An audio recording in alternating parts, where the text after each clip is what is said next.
پرانے زمانے میں بنی اسرائیل کا ایک بادشاہ تھا جو کافر ہونے کے ساتھ ساتھ بہت ظالم بھی تھا، جو لوگوں کو خنزیر کا گوشت کھانے پر مجبور کرتا تھا، اور جو آدمی انکار کرتا تو اسے سخت سزائیں دے کر ہلاک کروا دیتا۔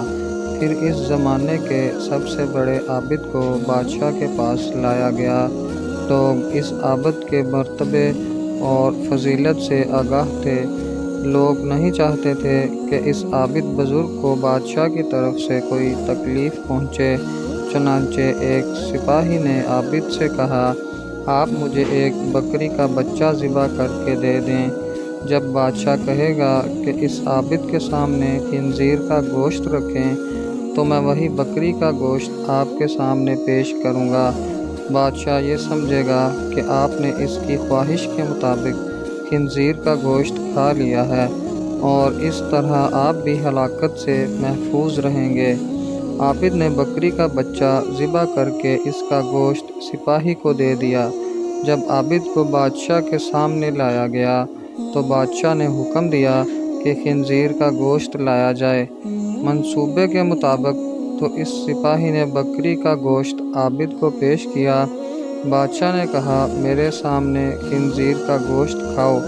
عابد نے کہا، میں ہرگز نہ کھاؤں گا۔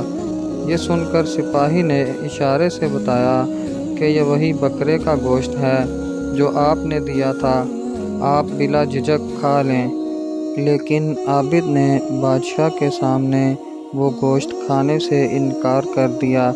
ظالم بادشاہ نے سپاہیوں کو حکم دیا کہ اسے قتل کر دو۔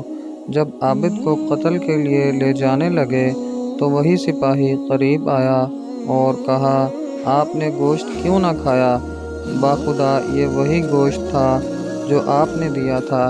عابد نے کہا، ایسی کوئی بات نہیں، بلکہ میں اس بات سے ڈر گیا تھا کہ لوگ میری وجہ سے فتنہ میں مبتلا نہ ہو جائیں گے، کیونکہ جب بھی کسی کو خنزیر کا گوشت کھانے پر مجبور کیا جائے گا تو لوگ کہیں گے کہ فلاں عابد نے بھی تو مجبور ہو کر حرام گوشت کھا لیا تھا، لہٰذا ہم بھی کھا لیتے ہیں۔ اس طرح لوگ میری وجہ سے بہت بڑے فتنے میں مبتلا ہو جائیں گے، اور میں لوگوں کے لیے فتنہ ہرگز بنانا نہیں چاہتا ہوں۔ یہ کہہ کر وہ عابد خاموش ہو گیا، اور جلاد نے اس کا سر تن سے جدا کر دیا۔